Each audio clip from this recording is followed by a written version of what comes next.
Assalamualaikum warahmatullahi wabarakatuh. Perkenalkan, nama saya Afif Putri Rahman dari program studi Pendidikan Bahasa Arab kelas B. Di sini saya akan mempresentasikan makalah saya dengan judul Mendidik Akhlak menurut Rasulullah Shallallahu Alaihi Wasallam. Menurut Rasulullah itu mendidik akhlak bukan sekedar hanya pemahaman teoritis, tetapi juga praktik yang dilakukan demi kehidupan sehari-hari untuk mencapai kedamaian dan keberkahan dalam hidup. Akhlak merupakan perilaku yang tampak atau terlihat dengan jelas baik dalam kata-kata maupun perbuatan yang memotivasi oleh dorongan karena Allah. Namun, banyak pula aspek yang berkaitan dengan sikap batin ataupun pikiran, seperti akhlak diniyah yang berkaitan dengan berbagai aspek, yaitu pola perilaku kepada Allah sama manusia dan pola perilaku kepada alam. Akhlak Islam dapat dikatakan sebagai akhlak yang islami, adalah akhlak yang bersumber pada ajaran Allah dan Rasulullah. Akhlak Islami ini merupakan amal perbuatan yang sifatnya terbuka sehingga dapat menjadi indikator seseorang apakah seorang muslim yang baik atau buruk. Akhlak ini merupakan buah dari akidah dan syariah yang benar. Secara mendasar, akhlak ini erat kaitannya dengan kejadian manusia, yaitu khalik atau pencipta dan makhluk yang diciptakan. Rasulullah diutus untuk menyempurnakan akhlak manusia, yaitu untuk memperbaiki hubungan makhluk manusia dengan khalik Allah Ta'ala dan hubungan baik antara makhluk dan makhluk.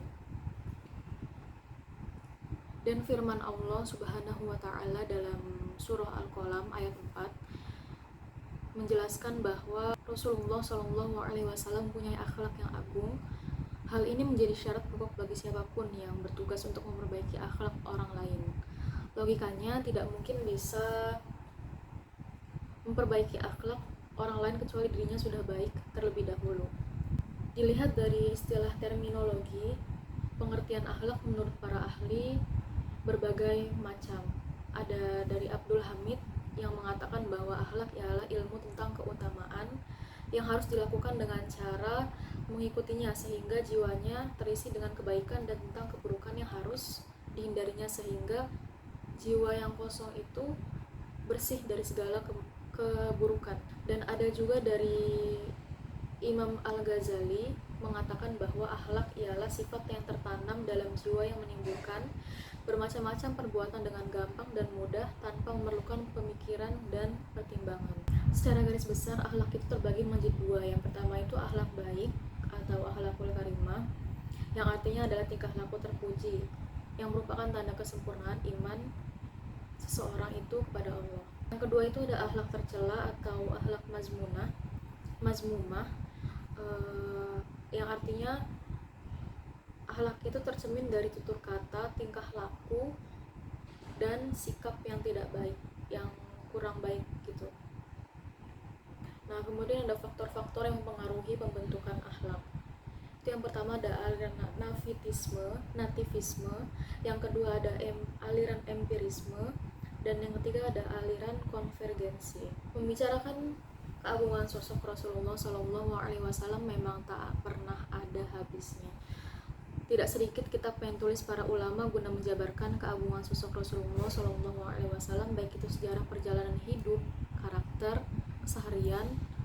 Salah satu mencatat kesempurnaan diri Nabi dengan sumber-sumber yang otentik adalah Imam Tirmizi. Dengan disiplin ilmu dan seleksi hadis yang ketat sebagaimana pengakuan dunia atas keilmuannya di bidang ini, beliau menulis kitab Al-Syama'il Al-Muhammadiyah. Kitab tersebut membahas dengan begitu rinci sosok dan kepribadian Rasulullah Shallallahu Alaihi Wasallam. Dari yang saya ketahui dan yang saya baca itu kitab Al-Syama'il Al-Muhammadiyah menerangkan bahwa sifat Rasulullah Shallallahu Alaihi Wasallam itu sangat sabar saat beliau diikuti oleh sekumpulan orang yang ternyata mencaci maki. Salah satu hadis yang menjelaskan tentang pendidikan akhlak Rasulullah yang terdapat dalam kitab ini Al-Syama'il Al-Muhammadiyah, yaitu Rasulullah bukanlah orang yang keji. Beliau tidak membiarkan kekejian, tidak mengeluarkan suara keras di pasar-pasar, dan tidak membalas kejahatan orang lain dengan kejahatan. Beliau suka memaafkan dan berjabat tangan. Diriwayatkan oleh Muhammad bin Bashar dari Muhammad bin Ja'far, dari Syu'bah bin Abi Ishaq, dari Abi Abdullah Al-Jadali yang bersumber dari Aisyah radhiyallahu anhu. Hadis riwayat Tirmizi. Dari hadis ini betapa mulianya akhlak Rasulullah. Beliau tidak pernah membalas kejelekan orang yang berbuat jelek kepada beliau, tapi beliau itu memaafkan dan justru bersalaman. Salah satu sifat Rasulullah yaitu selalu memaafkan orang yang benci dan menyakiti.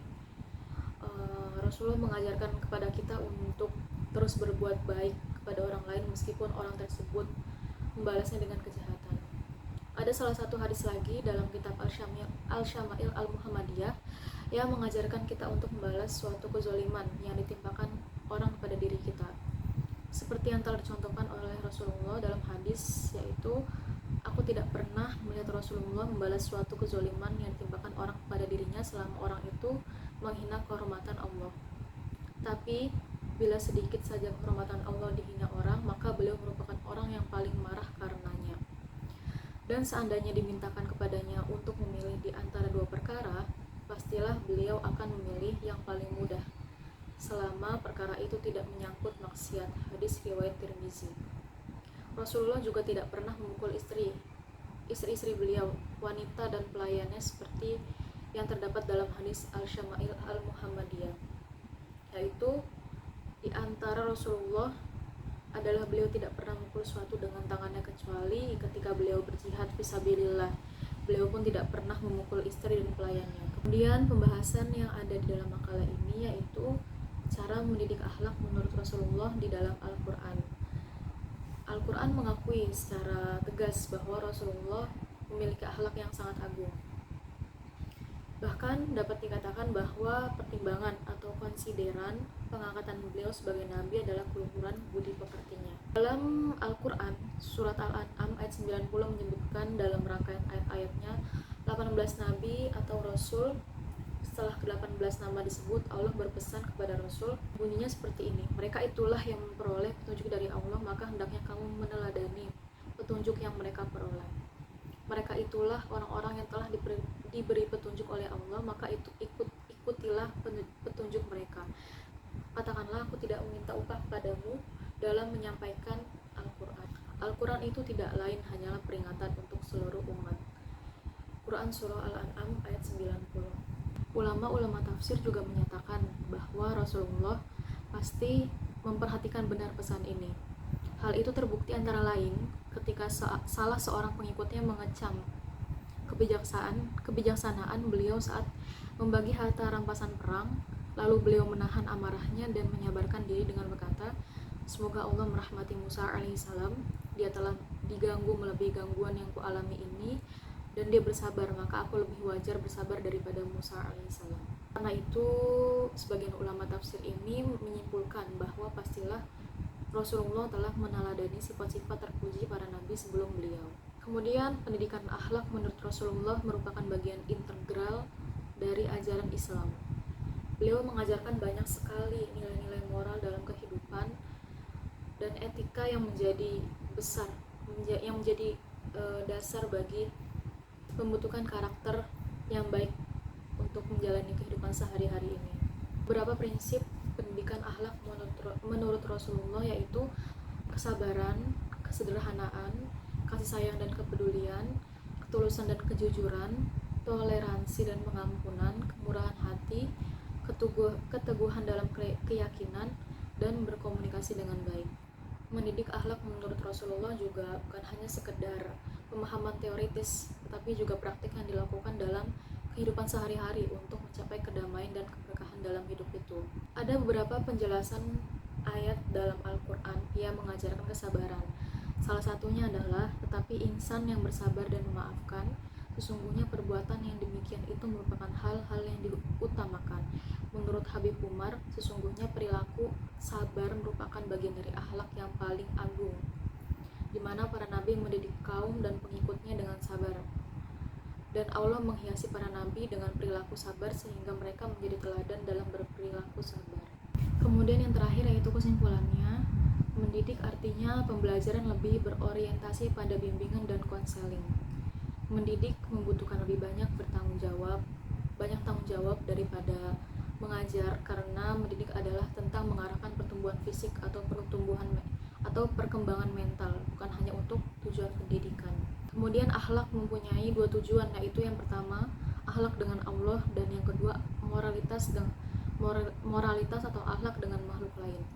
Oleh karena itu, tidak benar jika permasalahan moral hanya berkaitan dengan permasalahan interpersonal. Menurut Rasulullah, mendidik akhlak adalah bagian integral dari ajaran Islam. Beliau banyak sekali mengajarkan nilai-nilai moral dalam kehidupan untuk menjalankan kehidupan kita yang sehari-hari ini.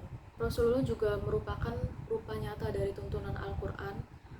Seterusnya, karena kita tidak mampu memahami semua pesan Quran, maka kita pun tidak mampu melukiskan betapa luhur akhlak Rasulullah SAW. Karena itu pula, upaya yang mengetengahkan sifat-sifat luhur Rasulullah, ia tidak lain hanya sekelumit darinya. Kita hanya bagaikan menunjuk dengan jari telunjuk gunung yang tinggi karena lengan tak mampu merangkulnya. Sekian presentasi dari saya tentang didik akhlak menurut Rasulullah. Bila ada salah kata atau kurangan kata, mohon dimaafkan sebesar-besarnya. Sekian, terima kasih. Wassalamualaikum warahmatullahi wabarakatuh.